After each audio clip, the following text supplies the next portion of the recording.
Occupational English Test. Practice Test 1. Listening Test. This test has 3 parts.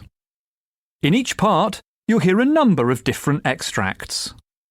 At the start of each extract, you'll hear this sound.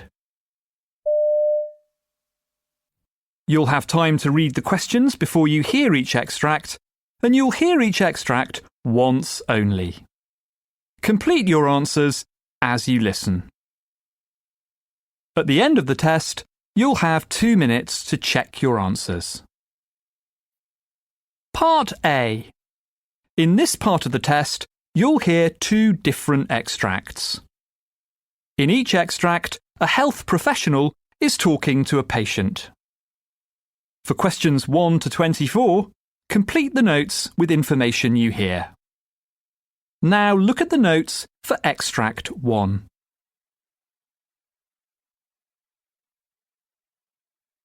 Extract 1, questions 1 to 12. You hear an obstetrician talking to a patient called Melissa Gordon. For questions 1 to 12, complete the notes with a word or short phrase. You now have 30 seconds to look at the notes.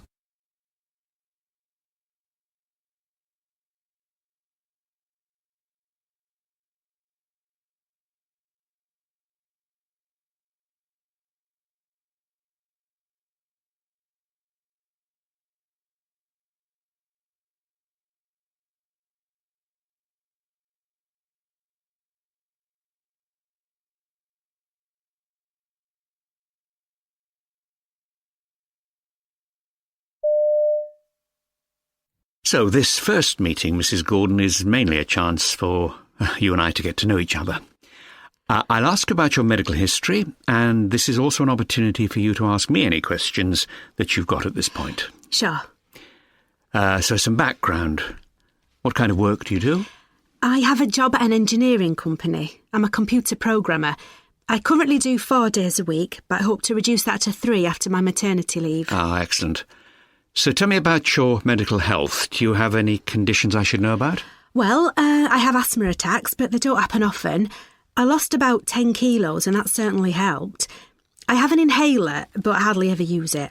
Oh, I should also let you know that I come out in terrible hives if I take penicillin, but not other things. I'm fine if I eat nuts, for example.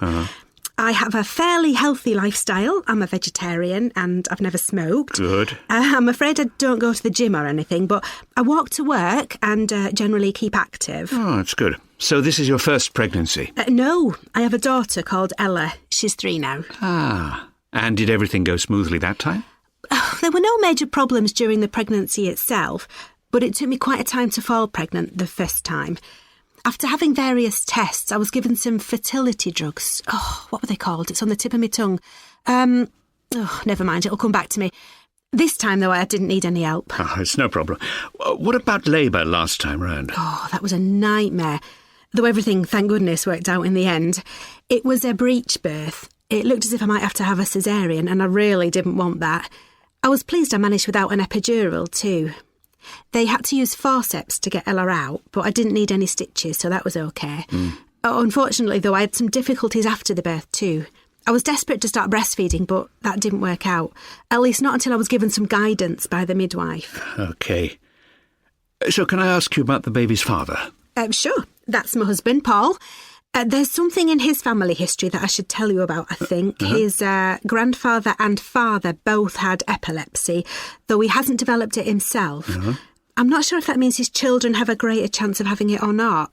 Oh, also, he has a child from his first marriage, and she has Down syndrome, so he gets a bit anxious when I'm pregnant. Oh, well, that's understandable, of course.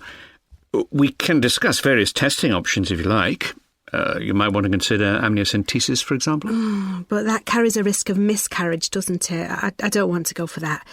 I've heard about another test called CVS. Is that something to consider? Well, it's certainly an option. However, that procedure, in fact, also carries a small increase in the risk of miscarriage. And you'd need to come to a decision fairly soon because it's normally carried out between weeks 10 and 12 of the pregnancy. Well, I can tell you straight away that if there's more risk, then I wouldn't consider it. I know my husband will feel the same. Well, that's fair enough. So, is there anything else you'd like to ask me about today? Nothing urgent. But it'd be good to know more about how to get siblings ready for a new addition to the family.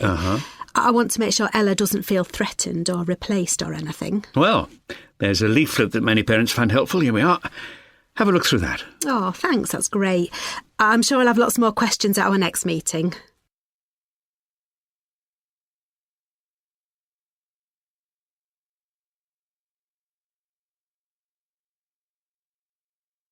Extract 2.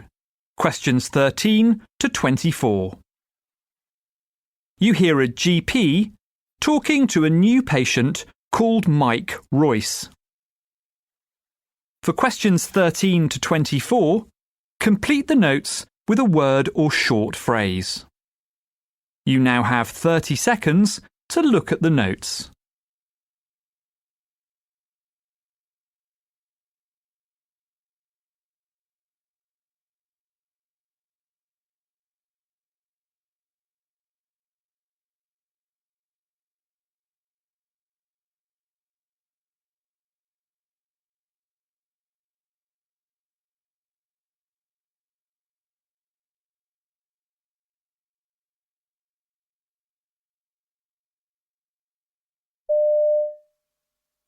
Hello? Coming in. You must be Mr. Royce. I understand that you've just signed up with the practice. Yeah, that's right, Mike Royce. I've joined this practice because my previous GP retired and he suggested I come here. Right, and I understand you've got an ongoing medical condition you're worried about?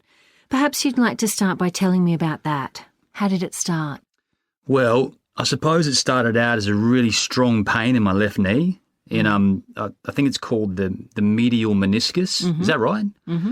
It came on whenever I tried to bend the knee more than normal. Then I tripped while climbing some stairs at work, and that seemed to make things worse.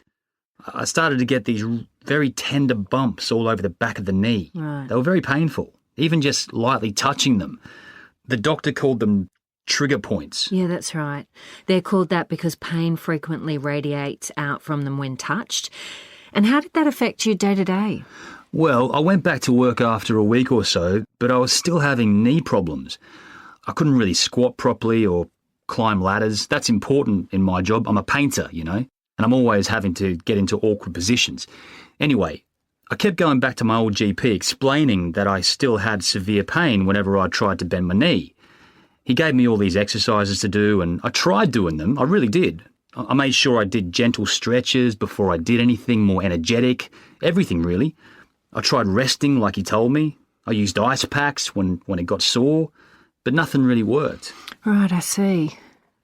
But then the doctor decided I might be suffering from tendinitis, so he sent me for some rehab work in the hospital. That actually did seem to work, at least at first. But I'm guessing not for long. Right, the problem came back. I kept telling the doctor that my knee still wasn't healed, but it was actually my physiotherapist in the hospital rather than my old GP who noticed that something was wrong with my muscles. He wouldn't say what it was, but I knew something was up. He was doing myofascial release on my hamstrings, and I was in agony. Right, so did you go back to your GP? I did, but he didn't know what I should do about it, so I left feeling completely fed up.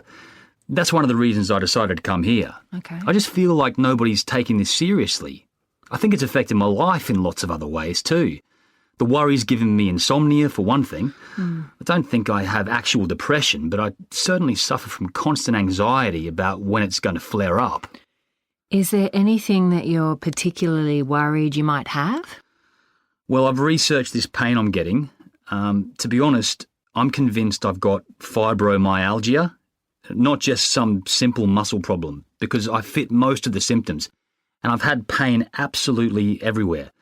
Look, I've even kept a pain diary so that I could track what I did that set it off. The weather, if I was working or not, where it was affecting me, what it felt like. Oh, good.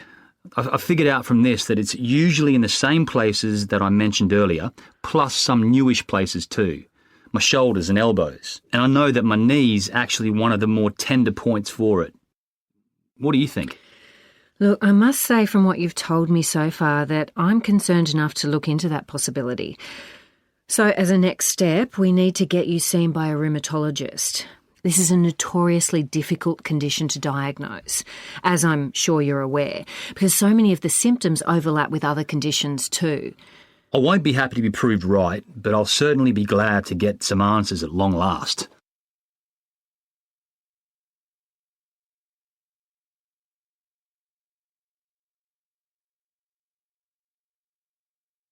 That is the end of Part A. Now look at Part B.